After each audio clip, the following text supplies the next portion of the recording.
karena kami menyadari. Menjelang babak kualifikasi Porprov Jabar, tidak sedikit atlet dari semua daerah yang berbondong-bondong melakukan mutasi ke daerah lainnya. Fenomena ini memang biasa terjadi menjelang kejuaraan bergengsi di Tanah Pasundan. Namun di Kota Bogor sendiri, saat ini polemik mutasi tersebut tidak terjadi.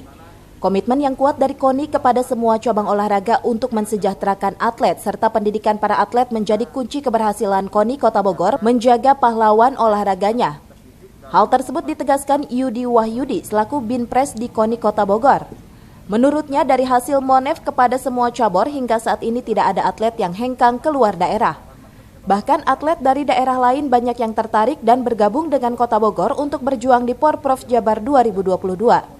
Aturan mutasi atlet menuju Porprov Jabar 2022 nanti, untuk Kota Bogor sendiri saat ini satupun atlet Kota Bogor dari 21 cabang olahraga peraih medali emas di Porda 2018 yang lalu, Kota Bogor meraih 57 emas. Satupun dari atlet Kota Bogor tidak ada yang keluar dari Kota Bogor, semua masih membela Kota Bogor.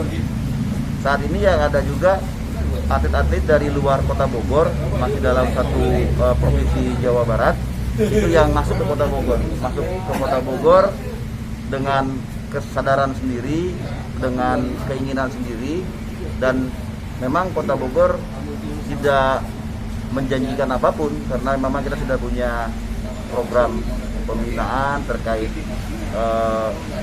rasa aman kepada atlet, dalam hal ini pemberian insentif dan lain sebagainya. Dan atlet-atlet dari luar Kota Bogor yang pindah ke Kota Bogor itu yang memang saat ini tercatat, terdata sebagai atlet-atlet plat PON Jawa Barat untuk PON Papua nanti. Dari Tanah Sareal Kota Bogor, Cevi Alfi Adrian melaporkan.